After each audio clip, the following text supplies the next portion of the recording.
Oh, okay, we're coming, okay.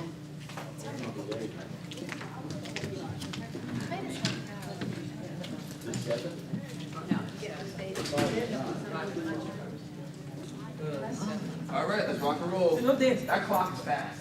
I know the clock is right, it's legal. I don't like that. Oh, I thought that clock was accurate.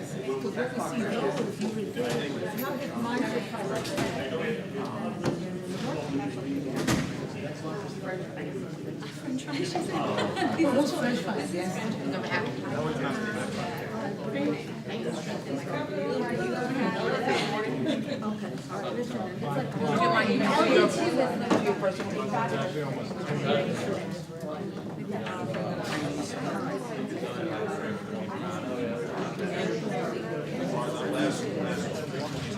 Okay, going back, we're back, let's see. It's, yeah, it's, we're back on to item 247, the memorandum of agreement with the Nassau County Investigators Benevolent Association. And I don't know if we have any further, excuse me, discussion on this item. Excuse me. I don't know if there's anyone here in the public who wants to speak on this item. If not, guess what? We're going to take a vote. Okay? And all those in favor of 247 signify by saying aye. Aye. Any against? All right, it's 4-0 and 3 abstentions. We're waiting for someone else to come back. Yeah, I know. Right, is that what you want? Yes, Okay? Yes, Madam President, I was just, myself, legislator Bynum, and legislator Reggie Whitten decided to abstain. I know Mr. DeVoe was here earlier from the budget office to Right, give us she wants to- some numbers in terms of the cost, Okay, and we just all right. wanted to hear those numbers before we decide. And we definitely agree to that, because we did. Potential costs. Okay? Correct, yes. All right, no problem. Okay, so right now, so we teed it up, then we'll go to the full ledge, and prior to the full ledge, hopefully we'll get the information that we are requesting. Thank you very much. All right, I'm going out of order, and I know you may not be too happy, but I am. The next item calling is 337, an ordinance amending ordinance number 307B 1977 in relation to the Nassau Community College Board of Trustees' responsibilities as bargaining agents for Nassau County Community College. And thank you for your patience, Kate. My pleasure. Presiding Officer Gonzalez. Moved by legislator Nicolau, second by legislator Mascarelli. Okay, you're on it. Thank you. Thank you, members of this legislative body, Minority Leader Abrahams. Kate Murray on behalf of Nassau Community College. What you have before you for your consideration is a technical amendment of Nassau County Ordinance 307B 1977. This ordinance, as you know, generally spells out the responsibilities of the Nassau Community College Board of Trustees and its agents in negotiating collective bargaining agreements and memorandums of understanding with the unions on campus. Currently, this ordinance includes the Nassau Community College Federation of Teachers and also the Adjunct Faculty Association. About 6 months ago, the PERB, or Public Employee Relations Board, certified a new unit on campus, and it's for the Nassau Community College administrators. It's approximately a 43-member unit. Since that has been certified, we are simply asking that this new unit, this new bargaining unit, be included in this ordinance. Any questions or comments from the legislators? Any public comment? Do you have something, legislator Barnell? Go ahead. Thank you, Presiding Officer. So this, how are you? I'm sorry. Good afternoon, Legislator Bynum. Good afternoon. So this legislation would simply put this bargaining unit in the same level, within the same reach as the others, and authorizing the same entities to, well, I should say authorize the same entities to engage in bargaining on their behalf. Exactly. So this actually mirrors exactly what is in place for the others? Yes, exactly right. Legislator Bino, the same rights, responsibilities, privileges of the Nassau County Community College Board of Trustees, the county legislature, all of the authority that rests in those bodies today would still rest in those bodies after this amendment. As I say, this is simply a brand new bargaining unit on campus, and we're just asking for it to be treated in exactly the same way that the NCCFT and the AFA have been treated for many years. And when developing this legislation, the bargaining unit that was just newly formed for the administrators at the college, their union president had an opportunity to look at this legislation? I'm not sure that if the new president of the NCCAA has had that opportunity. I have to be absolutely truthful as always. I do not know that answer. I don't believe so. And But if you would like Legislator Bino and for all the legislators, if you would like some sort of correspondence from the newly formed unit, that they are in agreement to be treated the same way as their fellow unions on campus, we would be happy to provide that. because when there was a comparison done, because I was questioning, part of the legal team here looked at it and felt that it wasn't apples to apples in terms of the granting the authority of the board as opposed to the power and sharing the power with the legislature or the county executive, for me to be exact, with the county executive. It looked like this, according to their analysis, was kind of shifting power more to the college as opposed to there being any responsibility for the county executive to sign off on, you know, the agreements that are reached by that, by the board and the bargaining unit. Well, as you certainly know, the county and Nassau Community College are co-employers, joint employers of all the people on the college and everywhere else. That remains the same, and so ultimately, the county and the county legislature would have the same exact authority to confirm, to affirm any kind of MOU or collective bargaining agreement that was struck as before. That would not change. As I say, the authority rested, as I understand from our outside counsel, the authority would remain just the same as it is today. This is just simply adding another recognized unit, the latest. Okay. Yeah, so again, when I was asking questions about this, they did a comparison, and the original language of the 1977 ordinance and the proposed ordinance for now 2017 are, there is a real difference here in being able to, it looks like they broadened the authority of the board.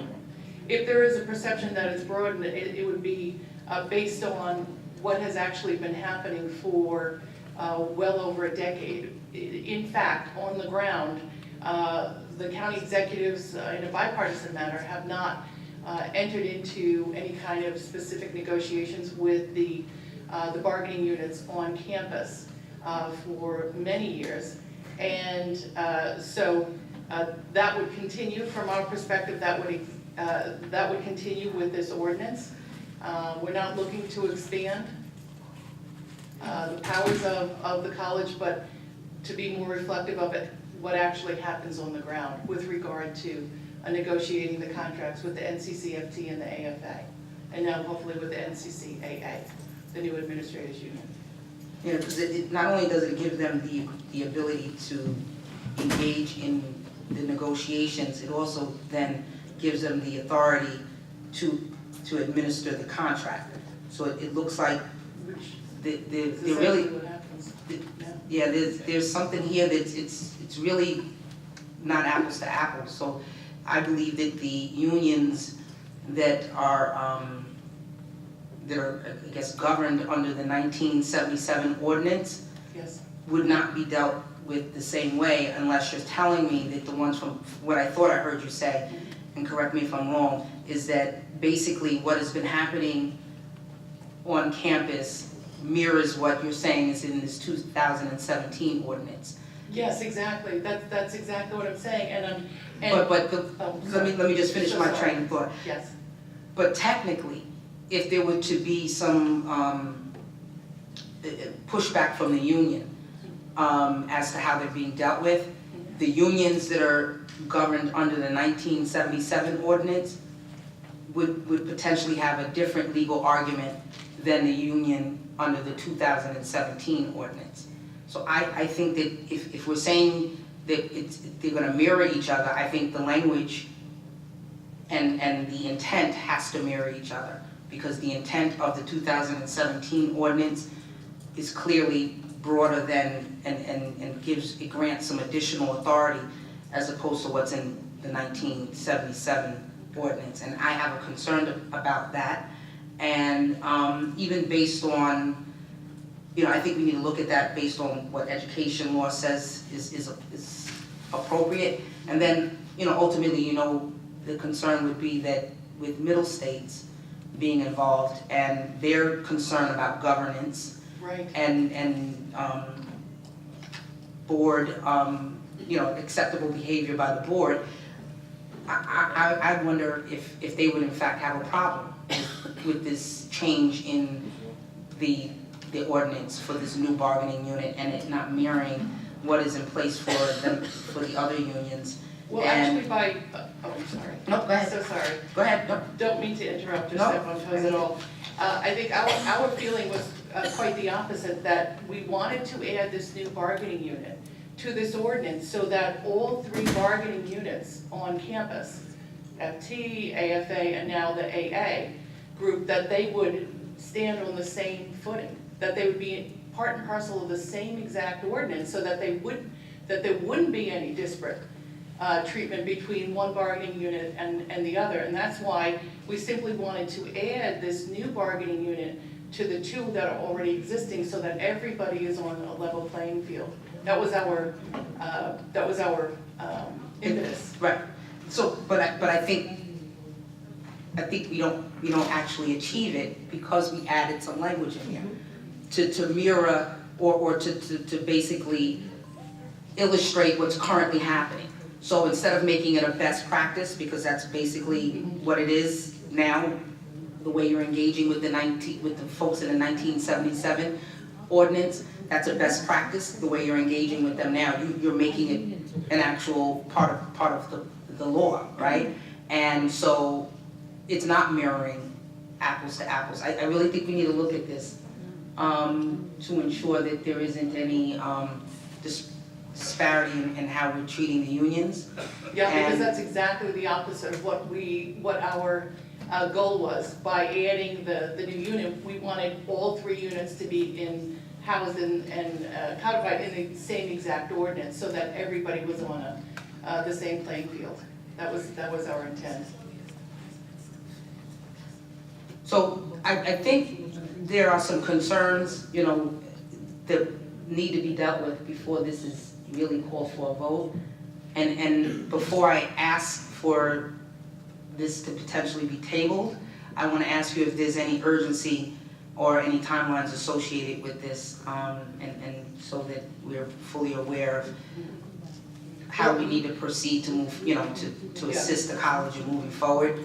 But I do think it needs, I think that this sets up a situation that, because I'm left to ask, where is the president of the university in all of this, when it looks like in the past, the board had the ability to bargain and negotiate the contract, and then it was the president's responsibility to administer the contract. And so now, based on what I'm reading, it looks like it kind of just takes him out of the mix. Oh, and that is definitely not the. But based on the reading and the interpretation that I rely on from the legal counsel here, I understand. that's what I'm left, to wonder and to ponder on and really feel that we need to maybe look at this a little closer, and maybe someone from the legal staff of the majority and the minority council, along with maybe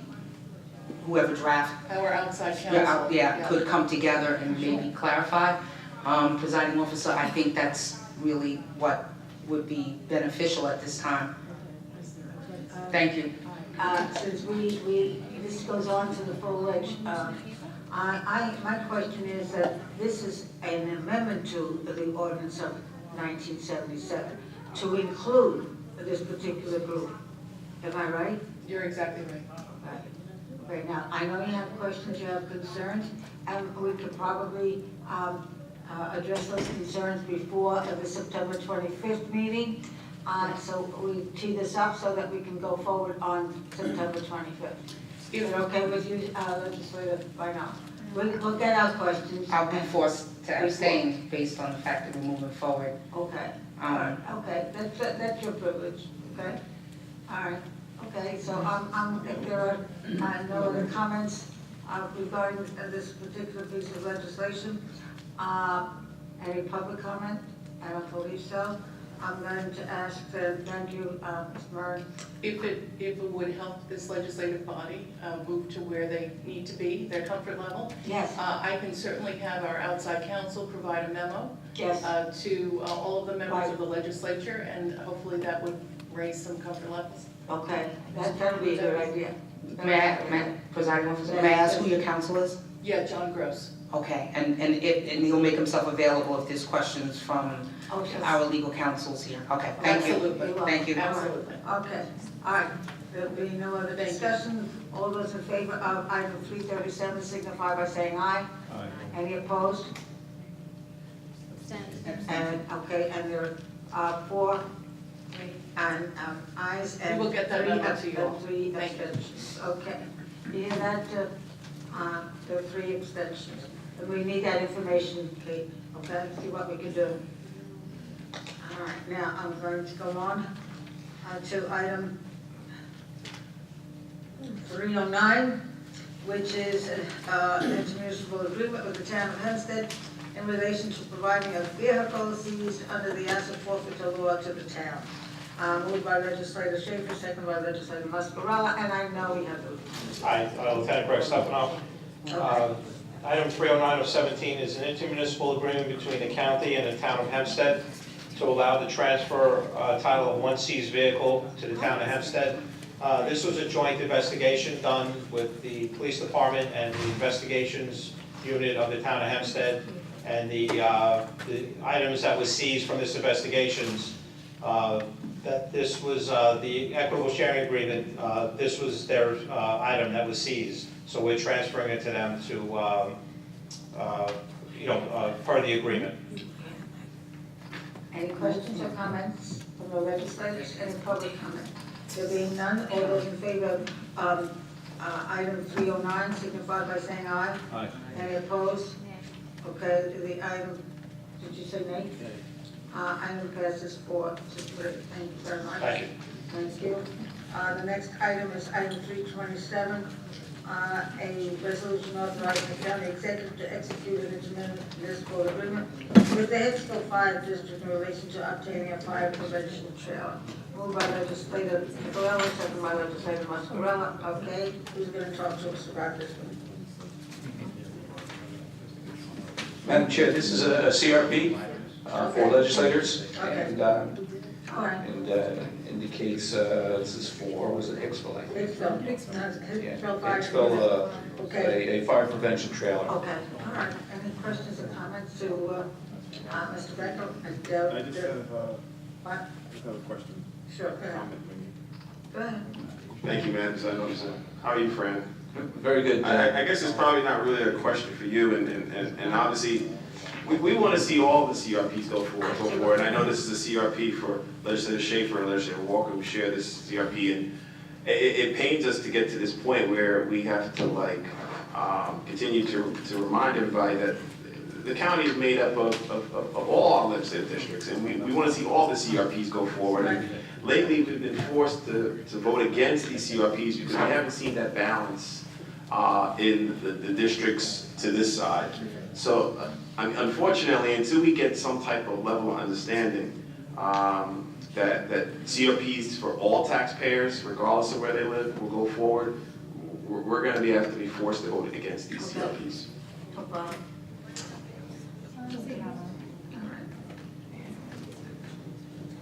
Okay, the item before is item 327, any public comment? There being none, all those in favor of item 327 signify by saying aye. Aye. Any opposed? And we have voted 4 to 3.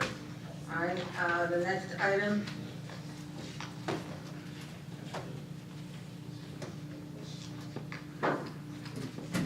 is 347, a resolution to confirm the county executive's appointment of Ann DeMichael to the Nassau County Bridge Authority, moved by legislator Schaefer, seconded by legislator Mascarella. I'm sure that this will come before us again in the full edge. Am I right, Mr. Becca?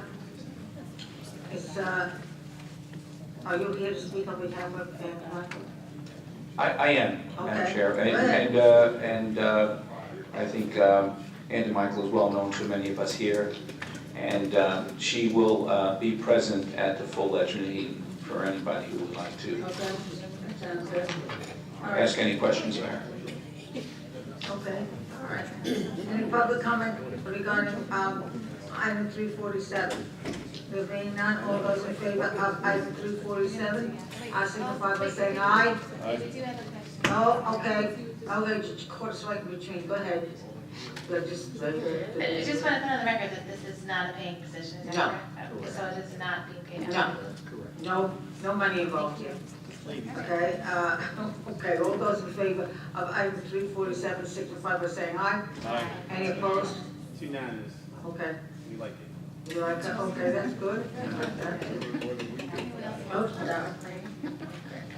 The next item is item 349, a resolution authorizing the county executive to execute an intermunicipal agreement with the village of Lawrence in relation to project to procure a heavy-duty ambulance for the village, moved by legislator Nicolao, seconded by legislator Mascarella. All right, I don't know. Madam Chair, this is once again a CRP Right, I generated know. from legislator Coppell's office. Okay, all right. There's no, Just a comment again. yes, go ahead. I mean, the day is getting long, so I'm not gonna talk too long about it, but again, just our comments again from before, from the last CRP. I mean, obviously, we wanna see all the CRPs go forward, taxpayers deserve all the CRPs to go forward. There are a stockpile of CRPs that are from list districts 1, 2, 3, 16, 18, no, 11, and so it just seems to me that all of them should go forward, and we would please ask you to reconsider and start to count the CRPs from those legislative districts as well as 5, I'm forgetting a couple of others. Thank you. Legislator Nicolao. Since you brought it up twice, I mean, the reason they're not moving forward, obviously, is because the bulk of the capital plan is not moving forward, and some $90 million of projects in all of our districts. So once the capital plan moves forward, I assume every one of these CRPs will move, as well as other projects that are pending in the district. I don't. Well, since you brought it up, Rich, I mean, Oh. you know as well as I know that the money that's paying for these CRPs has been bonded for, it has been negotiated, it has been agreed to.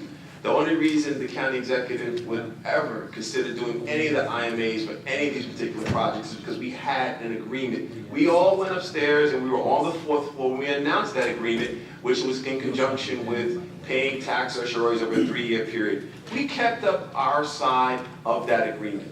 We made sure that we serviced the people of Nassau County. However, somehow at this hour, we have decided to forget about the fact that we came up with that agreement that serviced taxpayers, and now we're changing the rules because of the latest bonding situation that's going on in the county. It's just not right. You want this side to establish 2 separate agreements and negotiate on the same thing twice. It just doesn't make much sense. We're not going to do that. Okay. We all want to see the capital bonding go We forward. want to see the capital bonding go forward. This affects all of our districts, it affects the sewage treatment plant, so, I mean, when that happens, I think every one of these items will go. All right. Okay. Points well taken. Speaking for myself. We have 2 addendum items, so I'm going to ask for a motion to. Gotta vote on it. Did we vote? Is that the? It's not the crazy today. Okay. All those in favor of item 349 signify by saying aye. Aye. Any opposed? Yes, nay, 4-3. Okay. Now, we have 2 addendum items, and I need a motion to suspend the rules, please.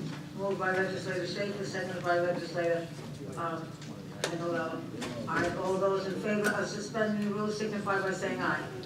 Any opposed? Okay, the rules are now suspended. The first item on the agenda is item 410, an intermunicipal agreement with the Village of Freeport in relation to a project to install sidewalks, street lighting, and streetscapes on North Main Street in the incorporated Village of Freeport. All right, and this again is an IMA, and it's it's area specific. I don't, You should have started with this one. okay. Sorry. Okay, I'm not sure, do we, move on this item? Do we, who made the motion? Nobody? All right, moved by legislator Nicolella, second by legislator Mascarell. Okay, now, as far as the item is concerned, this is an area, specific, and I believe again, this is an IMA, and this may be right what you're talking about, my colleague. I don't believe there's anything we could add to this, and I don't know if there's any public comment out there as well.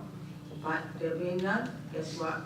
All those in favor of 410 signify by saying aye. Aye. Any opposed? Any opposed? No, we're for it. Wow. Okay, now the next one is 350, an ordinance amending ordinance number 28, 2016, as amended constituting the Nassau County Fire Prevention Ordinance, moved by legislator Schaefer, seconded by legislator Nicolella. Okay, Assistant Chief, talk to us. I know you've been sitting here a long time. No problem. Good afternoon. Mike Butaro from the Nassau County Fire Marshal's Office, Assistant Chief. This item 35017 is an amendment to our existing fire prevention ordinance. It's codes are ever evolving, especially from the state, so we have to play catch up many times. So some of these changes have to do with keeping up with the codes and the changes in the reference standards of New York State. The bulk of the changes in this code have to do with the transferal of delegation for the petroleum bulk storage program. It used to be a dual responsibility between the health department and the fire marshal, and it is now by the New York State DEC's requirement solely with the health department. So therefore, we had to eliminate a couple of our articles and also revise some of the language in order to, for lack of a better word, please the DEC and ensure that they're going to have a smooth delegation and approval for the health department to take over. And the last thing is, in addition to our penalty section, to allow us to have the ability, without any problems, to write both violations and also appearance tickets deliverable to First District Court in Hempstead on the New York State Uniform Fire Prevention and Building Code which right now there's a little bit of a gray area. This clears up that matter at the request of the DA's office. Okay. Any questions or comments for the Assistant Chief, Legislator DeReggie Whitten? Are there any increased fees associated with these changes? No, there's no increase in fees. Now, the second aspect of what you just spoke of, are you going to be notifying, I don't know, businesses and everyone regarding that issue, or you don't think it's necessary? On the issue of the penalty section? Yeah, penalty. No, because it really doesn't change what we do. Okay. We already write on the existing fire prevention ordinance, which is very similar to the Uniform Fire Code, so there really isn't any major change that would adversely affect anybody. Okay, that's what I was worried about. And it might need to go into place without them being notified. All right, thank you. Understood. Any other legislator? Any public comment? There being none, all those in favor of item 350 signify by saying aye. Aye. Any opposed? And I guess it's unanimous, correct? Thank you, have a good evening. Thank you too. All right, now, we have one item, thank you, Mrs. Majid. We have,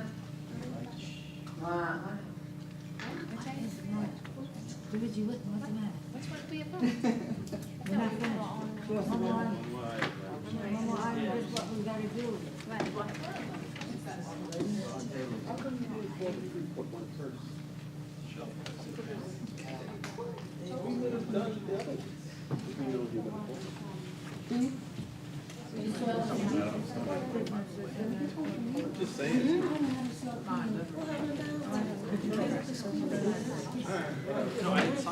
okay, we have an item, E-170, which was tabled earlier, and I right now got to table it. I would like a motion by legislator Schaefer, seconded by legislator Nicolau. Okay, all those in favor of untabling E-170 signify by saying aye. Any opposed to untable? Okay, the item is now untabled. And so I think at this point, somebody's going to speak on this item. Yes, Deputy County Attorney. Address some of the concerns that we had. Deputy County Attorney Martha Kreisel. I'm speaking on behalf of the amendment to this existing contract with VIII. The amendment is to renew and extend the term of the contract for 1 year and to increase the maximum amount to pay for services during the extended term. And I'd be happy to answer any questions. Ms. McCurdo is also here, Chief Deputy County Attorney, as is our outside counsel, Peter B. Any of you have questions to ask Meryl or even Lisa? Any public comment? There being none, I'm going to say, all those in favor of E-170 signify by saying aye.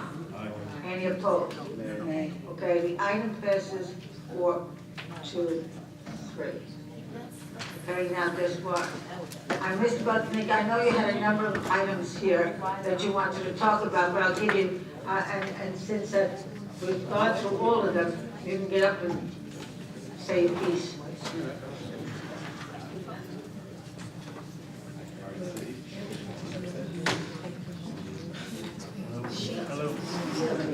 Hello? Okay. Madam Chair, Mr. Minority Chairman, members of the legislature, I just wanted to bring up about the property that is adjacent to the Massapequa Preserve, which actually belongs to New York State. And apparently, right now, while it was originally noticed for motion to extend that, being agreed with the county of Nassau with regard to that property. Please keep in mind that first of all, this whole area, the Massapequa Preserve, recently has begun to be a location where MS-13 has been leaving bodies. And we need to clarify under whose jurisdiction that is. So please keep that in mind, that we need to do this for the residents of the Farmingdale, Massapequa area, because this is an important area in their gestalt pattern, because the Massapequa Preserve is indeed in and on the mind of all the Massapequa residents. And Nassau County, Mr. Butnick. It's important to us. Amen. And the other thing I wanted to mention with regard to the additional appropriations with regards to the Department of Mental Health, Developmental Disability, etc.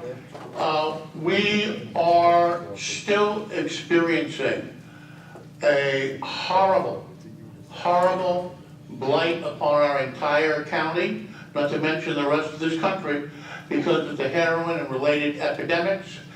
And we need to create an institution somewhere in Nassau County where the services that once were provided by the Michael N. Petito Memorial Topic House are recreated to benefit the young people generally and other people of this county that are suffering so horribly from chemical abuse, and of which we are losing so many dead, that indeed Massapequa has become a capital of heroin deaths for Nassau County.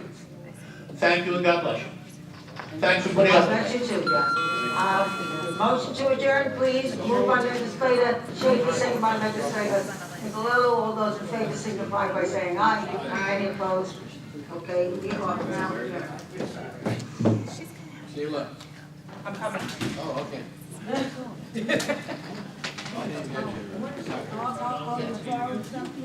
a nice day. Good seeing you here. Going to see you later? Okay.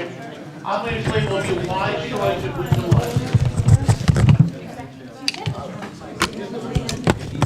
Marilyn, thank you very much, Marilyn. Thank John. Stay safe.